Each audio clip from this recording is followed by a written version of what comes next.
రాత్రి 9 అయింది, ఇంకా రాలేదు. వచ్చారా? మీకోసమే వెయిటింగ్, రండి. ఏమైందబ్బా? ఏమైందా? 9 అయింది. అవును 9 కదా. నీకోసం పాపం పిల్లలు వెయిట్ చేసి నిద్రపోయారు కూడా. ఏం లేదబ్బా, కొంచెం లేట్ అయింది అంతే ఈరోజు. ఎందుకు మళ్ళీ తాగొచ్చినావా? బుద్ధి మార్చుకోవా ఇంకా? ఈసారి నేను ఎందుకు లేట్ అయిందో చెప్పాను అనుకో, నువ్వు ఎగిరి గంతేస్తావు తెలుసా? ఏంటది?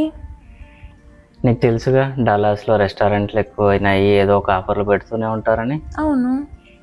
ఒకరి చోట ఆఫర్ పెట్టారు, అక్కడ కేవలం నీ కోసం ఒక పందెం గెలిచి మరీ వచ్చా తెలుసా. ఒక ఫుల్ బాటిల్ తాగితే చీర గిఫ్ట్ అన్నారు. వావ్, నీ కోసం ఆ ప్రైజ్ గెలుచుకొని వచ్చా తెలుసా. ఈరోజు నా కోసం అయితే తాగలేదు. ఇంకొక ఆఫర్ ఉన్నింది, మంచి ఆఫర్. ఏంటది? ఇంకొక బాటిల్ ఫినిష్ చేస్తే మేకప్ కిట్ కూడా ఇస్తామన్నారు. అవునా? నువ్వు ఫోన్ చేసి టార్చర్ పెడుతున్నావు అని చెప్పి తొందరగా వచ్చేసా. నాకు తెలియదు కదండి. సరే గాని ఆ 2వ బాటిల్ కూడా తాగేసి మేకప్ కిట్ తీసుకొని వచ్చేసేయండి. వెళ్ళండి తొందరగా. సరేనా? మళ్ళీ అయిపోతే వెళ్ళండి. కాల్ చేయొద్దు మళ్ళీ. నేను చెయ్యను. నేను వస్తా ఇప్పుడు ఏదో ఒక టైం. ఓకే, నేనేం డిస్టర్బ్ చేయను. మేకప్ కిట్ పట్టుకొని వచ్చేసేయండి. వెళ్ళండి తొందరగా. ఇంత టాలెంటెడ్ ఉన్నావు.